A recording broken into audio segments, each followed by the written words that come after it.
Voilà, je ne pense pas que je vais vous choquer ce matin en vous disant que le Dieu dans lequel je crois est un Dieu provocateur. Mon Dieu est un Dieu qui sait être provocateur. Et j'aimerais vous parler de ce Dieu-là ce matin. Ce Dieu qui ne provoque pas par caprice. Vous savez, des fois, on peut être un provocateur par caprice. Mais Dieu est un provocateur par plan. Dieu est un provocateur par dessein, par intention divine. Souvent, ces instructions défient notre logique naturelle et ont pour but de confronter nos acquis et notre orgueil. C'est pourquoi nous avons besoin de nous laisser provoquer par Dieu afin qu'il nous fasse sortir de notre zone de confort. Alléluia. Nous voyons dans la parole de Dieu, par exemple, le prophète Élie qui va aller rencontrer une femme qui est veuve, la veuve de Sarepta, et alors qu'elle n'a plus rien, plus grand-chose pour se nourrir, il va lui demander de lui préparer un gâteau alors qu'elle n'a plus rien pour faire un dernier repas avec son fils. Et le prophète, dans cette scène-là, ne va pas faire preuve de dureté. Au contraire, il est en train de lui adresser un ordre prophétique. Si vous lisez ce passage et que vous voyez l'attitude du prophète qui lui dit « Prépare-moi d'abord un gâteau » alors qu'elle n'a pratiquement rien pour manger, vous pouvez croire que ce prophète n'a aucune compassion à son égard. Mais l'acte du prophète est un acte provocateur. Le but de cet acte est de provoquer la foi chez elle. Notre Dieu est un provocateur de foi. Tu es dans un lieu qui a pour mission, pour vocation de provoquer ta foi. Parce que tu dois apprendre à bâtir ta vie spirituelle sur la foi. Sans la foi, il est impossible d'être agréable à Dieu. La foi est une ferme assurance. C'est la démonstration des choses qu'on ne voit pas. Jésus disait, va, ta foi t'a sauvé. Va, ta foi t'a guéri. Qu'il te soit fait selon ta foi. La foi est la confirmation des choses qu'on ne voit pas. Gloire à Dieu. Un revivaliste disait, la foi c'est l'anticipation confiante des choses que nous espérons. L'anticipation confiante. Et c'est la parole de Dieu qui est ton carburant dans ce domaine.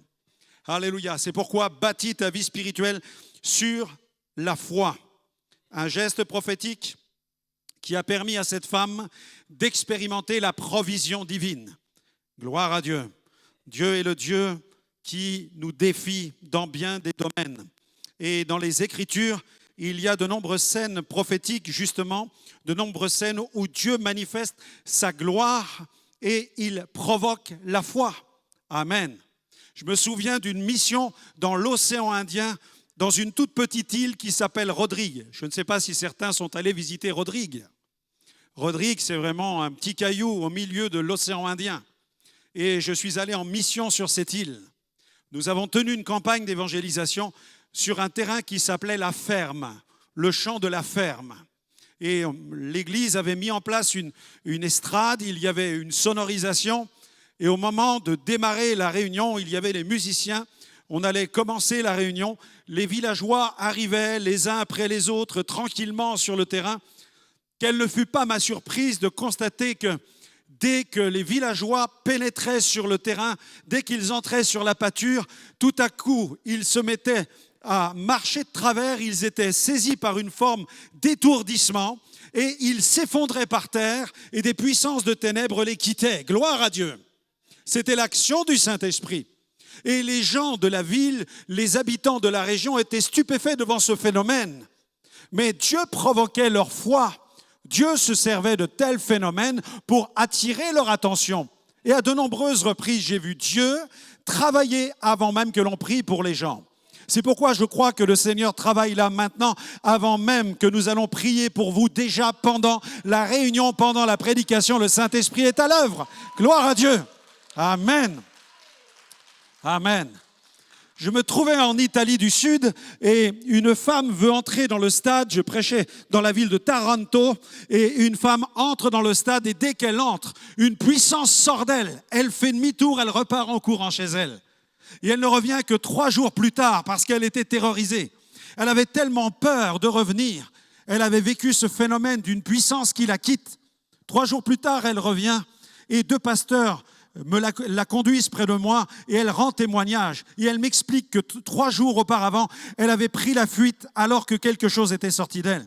Je lui dis, mais pourquoi êtes-vous donc revenu? Et elle dit, je suis revenu parce que j'ai constaté que depuis 3 jours, je ne souffre plus de mes maladies, je suis guéri de tous les maux dont je souffrais.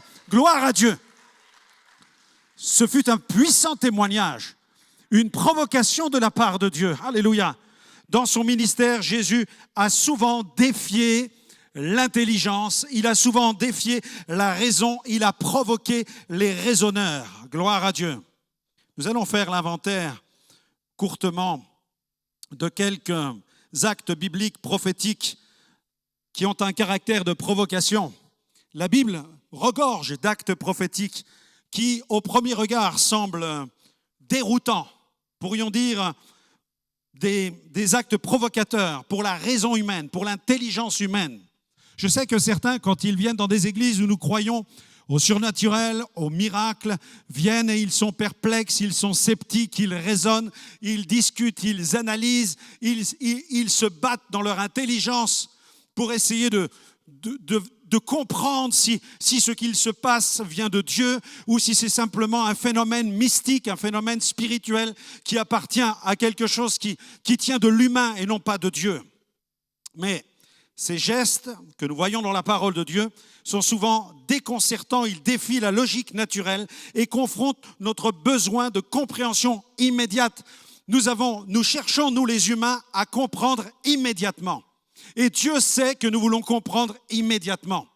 Et il fait en sorte de nous perturber. Dieu agit de telle et telle manière justement pour confondre notre raison. Parce que lui ne cherche pas à se mélanger dans nos modes de raisonnement. Il cherche à défier notre raison. Il cherche à défier notre intelligence afin de bâtir une foi qui va être fondée sur sa parole. Nous voyons la scène d'une veuve dans le 2e livre des Rois où là, des vases vides vont servir à la manifestation de la gloire de Dieu. Ils vont être ensuite remplis d'huile et les provisions vont abonder dans cette famille. Dieu va se servir, le prophète va se servir de vases, il va se servir d'objets. Dieu est capable de se servir d'objets pour manifester un signe surnaturel. Des vases qui sont vides, Dieu est capable de les remplir. Gloire à Dieu. C'est ce que ma Bible me montre. Dieu est capable de remplir des vases vides. Dieu est capable de répondre dans ta situation où tu as le sentiment que tout est en train de se vider, tout est en train de t'échapper, tu as l'impression de faire faillite, tu as l'impression de couler, mais Dieu est capable d'intervenir de telle manière que tu vas voir les choses se remplir de façon tout à fait surnaturelle. Gloire à Dieu! Il est le Dieu du miracle. La Bible me montre un homme qui s'appelle Moïse avec un simple bâton. Il va manifester l'autorité de Dieu, un sceptre dont la base touche la terre et la tête pointe vers le ciel. Et il va confronter la puissance des sorciers du pays d'Égypte. Il va fendre la mer Rouge. Il va accomplir des miracles avec seulement un bâton dans sa main. Gloire à Dieu. Dieu peut utiliser un bâton. Dieu peut utiliser aussi un prophète, le bâton du prophète posé sur un enfant qui était mort. La Bible me montre cette scène, le bâton d'un prophète déposé sur un enfant qui va ramener l'enfant à la vie. Un bâton sec qui est capable de libérer une puissance de vie, une puissance de résurrection. La Bible me montre un homme qui est gagné par la lèpre. Il occupe une position élevée au sein de son propre pays, c'est un général. Et lorsqu'il vient vers le prophète pour recevoir la guérison, le prophète va le provoquer. Il va provoquer sa foi. Il va défier son intelligence. Il va lui demander de descendre 7 fois dans le Jourdain boueux afin d'y recevoir la guérison divine. Cet homme va résister à cet ordre prophétique. Mais finalement, quelqu'un va parvenir à le raisonner et à le convaincre. Gloire à Dieu. La raison doit embrasser la foi. La raison que Dieu t'a donnée, Dieu t'a créé avec la capacité de raisonner. Et cette capacité de raisonner que Dieu t'a donnée, ne t'en sers pas pour lui résister. Sers-toi de ta raison pour le suivre, pour lui obéir. Alléluia. C'est le meilleur moyen de réconcilier raison et foi et d'expérimenter le miracle de Dieu. Naaman est descendu dans le Jourdain une première fois. Il était toujours lépreux. Il y est descendu une seconde fois, une troisième, quatrième, cinquième. À la sixième fois, il aurait pu dire, c'est suffisant. Dieu va se suffire de 6 fois. Mais mon Dieu est un provocateur. Quand il dit 7, c'est 7. Et il a provoqué la foi de Naaman. Il lui a dit, ça sera 7 fois. Mais bien aimé, à la 7e fois, quand il a fini par obéir jusqu'au bout, quand il a incliné sa raison, quand il a fait plier sa raison devant ce que Dieu dit, alors le miracle s'est produit. Et plusieurs, aujourd'hui, expérimenteront le miracle de Dieu et verront la main de Dieu intervenir dans leur vie, qu'à la seule condition, ils vont accepter de faire plier leur raison devant le conseil de Dieu. Gloire au Seigneur, alléluia. Dieu est capable d'utiliser de la boue pour guérir un aveugle. C'est ce que je vois dans la parole de Dieu avec Jésus. Cet aveugle, Jésus va le guérir en crachant à terre. Il va malaxer de la terre avec sa salive, fabriquer une boue qu'il va appliquer sur ses yeux.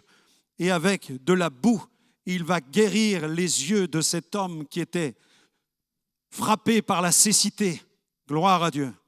Vous savez qu'à l'époque, quelqu'un qui souffrait d'une telle infirmité, beaucoup pensaient qu'ils étaient maudits, qu'ils avaient reçu une malédiction. Et la coutume de certains consistait à cracher devant eux pour signifier à d'autres, attention, il est maudit, attention. Alors on crachait devant un infirme, on crachait devant un aveugle. Et Jésus crache devant l'aveugle et il fait de la boue avec la poussière. Il l'applique sur les yeux pour montrer comment il est puissant pour transformer la malédiction en bénédiction. Alléluia. Mon Dieu va transformer tout ce que l'ennemi a jeté comme malédiction sur ta destinée. Dieu va la transformer avec sa parole et il va la transformer en bénédiction. Alléluia. Alléluia. Déclare avec moi, je suis béni. Je suis béni. Alléluia, gloire à Dieu. Le Seigneur est capable d'utiliser des linges pour transporter l'onction et produire des miracles. Je le vois dans la parole, Dieu est un provocateur. Et il fallait qu'il provoque l'intelligence des pharisiens, qu'il provoque l'intelligence des docteurs de la loi. Tous ceux qui environnaient l'apôtre Paul. Et l'apôtre Paul avait du résultat, il priait, il y avait des miracles, il y avait des guérisons. Et les villageois venaient avec des mouchoirs, ils touchaient son corps. Et ensuite, ils reprenaient les mouchoirs, ils allaient les appliquer sur les habitants dans leur ville ou dans leur maison, des possédés, des tourmentés, des infirmes, des malades. Et ils mettaient les mouchoirs sur eux. Et à ce moment-là, l'onction que les mouchoirs avaient transportée, eh bien, produisait des miracles et des guérisons. Et le royaume s'étendait avec gloire et avec puissance. Alléluia. Dieu est capable de faire des choses qui défient mon intelligence et ma raison. Amen. Dieu est plus grand que ma tête. Dieu est plus grand que mon cerveau. Dieu est plus grand que mon intelligence. Il est plus sage que l'intelligence que tous les intelligents de la planète Terre. Gloire à Dieu. Dieu est sagesse. Dieu est intelligence. Dieu est science. Dieu est savoir. Dieu est connaissance. Dieu est tout pouvoir. Il est El Shaddai, Adonai, l'Éternel, le Tout-Puissant. Alléluia. Oh, Dieu soit béni. Mon Dieu est un provocateur. Mon Dieu est un provocateur. Ah, tu es venu avec ta situation d'impossibilité devant Dieu. Tu as bien fait. Tu es venu au bon endroit. Tu es venu devant la bonne personne. Dieu est la bonne personne. Dieu est celui dont tu as besoin. Alléluia. Dieu est le Dieu tout-puissant. Et tu dois lui apporter ta situation de désespoir, ta situation d'impossibilité. Apporte-la lui, il est capable de s'en occuper, il est capable d'intervenir dans ta situation. Gloire à Dieu. Point suivant, la plus grande provocation qui soit. Je l'ai appelée l'incarnation du Fils de Dieu. Il n'y a pas de plus grande provocation que l'incarnation de Jésus. Il n'y a pas de plus beau cadeau que l'incarnation de Jésus. Mais celle-ci est perçue par des millions d'êtres humains comme une folie. L'incarnation du Fils de Dieu constitue dès son annonce une provocation radicale adressée à la raison humaine. Dieu, le Fils, prend forme humaine. Alléluia. Et cette incarnation affirme que Dieu est éternel. La Bible affirme que Dieu est éternel, qu'il est infini, qu'il est transcendant et il a choisi dans l'histoire humaine d'assumer la chair, le temps et la fragilité humaine. Ce Dieu infini a accepté de prendre forme humaine, d'habiter dans un être limité dans l'espace.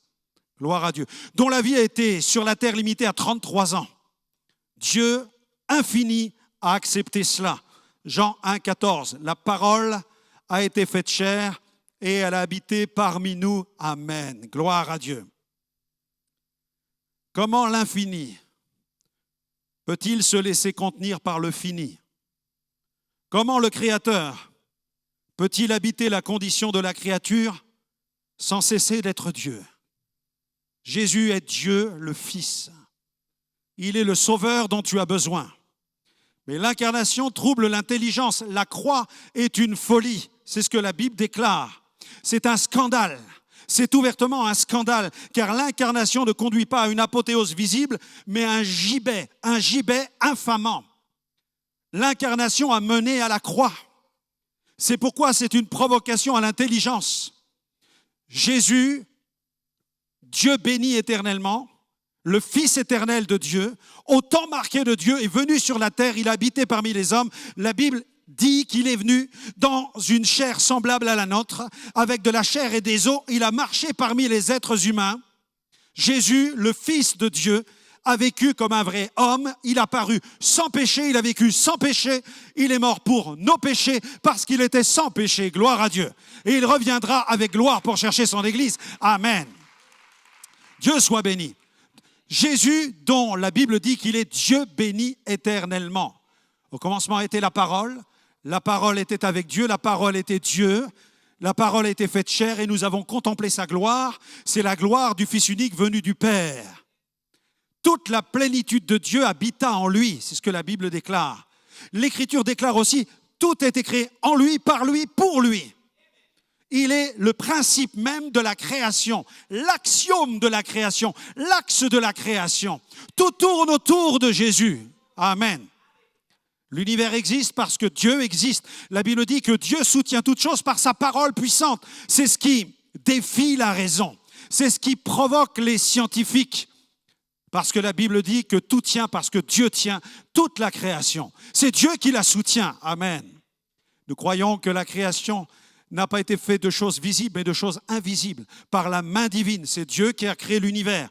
Amen. Gloire à Dieu.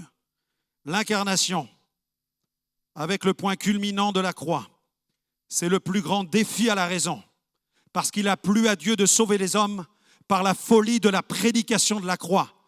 Dieu, dans sa sagesse, a provoqué l'intelligence des êtres humains en nous confiant un message qui est celui d'un homme qui vient sur la terre, non pas un homme qui devient un Dieu, mais Dieu qui accepte de prendre la forme humaine et qui parmi les hommes ne vient pas pour être élevé sur un trône humain, mais qui sur la terre décide de mourir sur une croix, sur un gibet de malédiction sur lequel il va triompher de toutes les puissances cosmiques, les puissances infernales, les puissances démoniaques. Il va en triompher puisqu'il va ressusciter le 3e jour et il va apparaître devant une grande nuée de témoins parce que la mort n'a pas de pouvoir sur lui. Gloire à Dieu.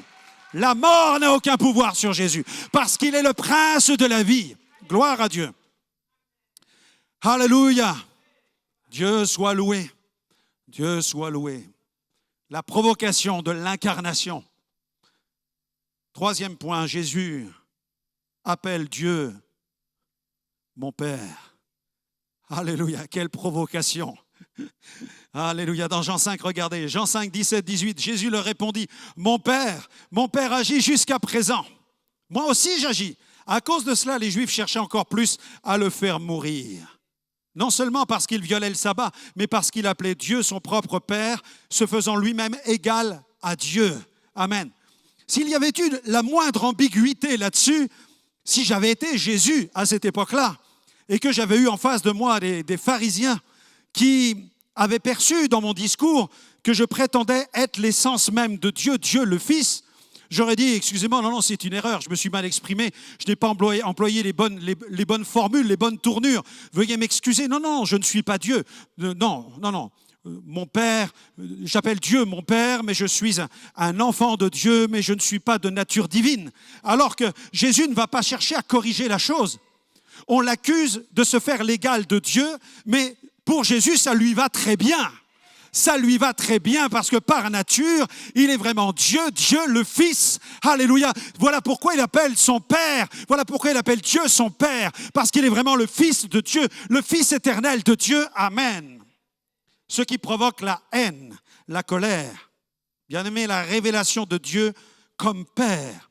La révélation de Dieu comme Père est la plus grande révolution spirituelle que l'humanité ait jamais connue. Amen. Tu as besoin de le découvrir comme Père. Tu as besoin de découvrir Dieu comme ton Père. Il fait de nous des fils et des filles de rois. Amen. À ceux qui ont reçu Jésus, la parole, Dieu leur donne le pouvoir. Dans le grec, le mot c'est dunamis, l'énergie, la puissance de devenir les enfants de Dieu. Tu peux te lever le matin, tu ne connais pas Jésus, tu viens avec ton épouse ou ton mari à l'église ou avec des amis, on t'a dit viens là-bas, tu vas écouter l'évangile, la musique est bonne, mais tu essayes d'être chrétien maintenant. Alors tu te tires par les épaulettes, tu essaies de te tirer par les cheveux pour devenir chrétien, tu essaies de te tirer par les lacets de tes chaussures, par le ceinturon de ton pantalon, je vais devenir chrétien, je vais essayer d'être chrétien, je veux faire en sorte d'être chrétien. Tu n'y arriveras pas. Ce n'est pas par la puissance humaine, non, c'est par la puissance de Dieu. Alléluia, un chrétien est un miracle. Le chrétien authentique est un miracle. Oh, oh, oh, personne ne peut devenir enfant de Dieu sans la puissance de Dieu. Un chrétien, c'est une nouvelle créature. C'est une créature d'un nouveau genre, habitée par l'Esprit de Dieu. Alléluia. C'est un ADN nouveau qu'il reçoit, un ADN du ciel qui vient fusionner avec le sien. Alléluia. Tu deviens participant de la nature divine. Si tu as reçu Jésus de telle manière, dis à ton voisin, je suis une nouvelle créature. Je suis une nouvelle créature. Amen. Alléluia. Gloire à Dieu. Mon Dieu est un provocateur. Mon Dieu est un provocateur. Dis-le avec moi, mon Dieu est un provocateur. Alléluia. Quatrième point, Jésus affirme son pouvoir de pardonner les péchés. Amen. Scandale, scandale. Marc 2, 5, 7. Jésus voyant leur foi, dit au paralytique, mon enfant, tes péchés sont pardonnés. Il y avait là encore quelques scribes qui étaient assis, qui raisonnaient ainsi dans leur cœur. Comment cet homme parle-t-il ainsi? Il blasphème. Qui peut pardonner les péchés? Sinon, Dieu seul. Mais Jésus est Dieu, donc il peut pardonner les péchés. Alléluia. Il a le pouvoir de pardonner les péchés. Et vous avez remarqué qu'il les pardonne avant de donner sa vie sur la croix. Parce qu'il est rédempteur par nature. Parce qu'il est vraiment Dieu. Alléluia. Et la croix, c'est la preuve de son amour. Il ne va pas chercher le pouvoir de pardonner les péchés à la croix. Il ne va pas à la croix pour essayer d'obtenir un pouvoir particulier que Dieu lui donnerait pour pardonner les péchés de l'humanité. Jésus le possédait avant la croix. Alors s'il va à la croix, c'est simplement par amour pour toi. Il te donne une preuve d'amour. Dieu prouve son amour envers nous. Alors que nous étions encore dans nos péchés, Christ est mort pour nous. Amen. Tu as le droit d'offrir une acclamation, Seigneur. Tu as le droit. Tu as le droit. Alléluia. Tu as le droit. Alléluia. Jésus a le pouvoir de pardonner. Cinquième point, Jésus mange avec les gens de mauvaise vie. Luc 5, 29, 32. Lévi lui donna un grand festin. Dans sa maison, beaucoup de publicains et d'autres personnes étaient à table avec eux. Les pharisiens et les scribes murmuraient et disaient « Pourquoi mangez-vous et buvez-vous avec les publicains et les gens de mauvaise vie ?» Jésus, prenant la parole, leur dit « Ce ne sont pas ceux qui sont en bonne santé qui ont besoin de médecins. Provocation. Mais les malades. Je ne suis pas venu appeler des justes, mais des pécheurs à la repentance. Amen. » Alléluia. Est-ce qu'il y a des pécheurs parmi nous ce matin? Est-ce qu'il y a des gens de mauvaise vie ce matin? Jésus est là pour vous alors. Alléluia. Tu viens avec tes casseroles, tu viens avec tes gamelles, tu viens avec... la note est longue, le tableau, il est chargé, tu fais la liste. J'ai fait ça, voilà, là, j'ai consommé ça. J'ai consommé aussi ça. J'ai fait aussi ça. Je suis comme ça actuellement. Je suis passé par là. Et là, la liste est tellement longue. et tu te dis, mais comment vais-je faire? Comment vais-je m'en sortir? Y a-t-il un Dieu pour quelqu'un comme moi? Oui, il existe un Dieu. Il s'appelle Jésus-Christ de Nazareth. Il vient pour les causes perdues. Il vient pour les causes désespérées. Il vient pour toi ce matin. Et non seulement il vient, mais il va te changer par la puissance de son esprit. Il va te transformer. Il va te métamorphoser. Il va briser tes chaînes, guérir ton cœur brisé, te donner un cœur nouveau, faire de toi une nouvelle création. N'est-ce pas extraordinaire? Une nouvelle créature. Wouhou! Dieu soit loué. Mon Dieu est un provocateur. Alléluia. Alléluia. 6e point, il touche les intouchables. Marc 1, 40, 42. Un lépreux vint à lui. Se jetant à genoux, il lui dit, si tu le veux, tu peux me rendre pur. Ému de compassion, Jésus étendit la main, le toucha et lui dit, je le veux, sois pur. Aussitôt la lèpre le quitta et il fut purifié. Amen. Oh, Dieu soit loué. Sans la loi, toucher un lépreux rendait impur. Jésus s'exposait à la condamnation par la loi en touchant la chair d'un homme considéré sous la loi comme étant impur. Il s'exposait à la condamnation. Mais Jésus peut toucher ce qui est impur parce que Jésus est celui qui purifie. L'impureté n'a aucun pouvoir sur lui. C'est pourquoi tu dois te laisser approcher de Jésus pour te purifier. N'aie pas peur de ce qu'il va faire en toi. Laisse-le s'approcher de toi. La Bible dit que si nous confessons nos péchés, il est fidèle et juste pour nous pardonner. Et l'Écriture ajoute, et nous purifier de toute iniquité. L'iniquité en grec, c'est l'anomia, l'anarchie. Le péché, bien aimé, ça n'est pas seulement mentir, voler, chipper quelque chose, convoiter quelque chose. Non, le péché, c'est aussi une façon de vivre. Il y a les péchés que nous commettons, mais il y a la vie dans le péché. L'anarchie, des modes de vie qui se sont organisés autour du péché. Mais celui qui est né de Dieu, il ne pêche plus. C'est-à-dire que sa vie ne s'organise plus autour de son péché. Maintenant, sa vie s'organise autour de Jésus-Christ et autour de sa parole. Alléluia. De cette manière, il ne vit plus sous l'anarchie du péché. Tu ne vis plus sous la puissance du chaos. C'est pourquoi tu dois te mettre à part. Tu dois aussi couper avec tout ce qui t'a détruit. Tu dois faire le ménage en quelque sorte dans ta vie, sur les mauvaises relations. La Bible dit que les mauvaises compagnies corrompent les bonnes mœurs. C'est pourquoi ce sont des principes de vie qui sont simples. Si une relation te tire vers le bas, tranche avec cette relation. Si une relation te tire vers le haut, c'est qu'elle est bonne pour toi. C'est aussi simple que ça. Alors je t'invite à développer des relations avec la communauté chrétienne aussi, à découvrir ta famille spirituelle, et à développer une relation intime avec Dieu et avec le Saint-Esprit, parce que le Saint-Esprit va t'enseigner toutes choses. Le Saint-Esprit va t'éclairer, il va te montrer et il va t'enseigner sur telle ou telle chose en te disant « ça ne le fais plus, ça t'en as plus besoin, ça je t'encourage à le faire ». Le Saint-Esprit va te conduire à faire ce qui est bon, ce qui plaît à Dieu.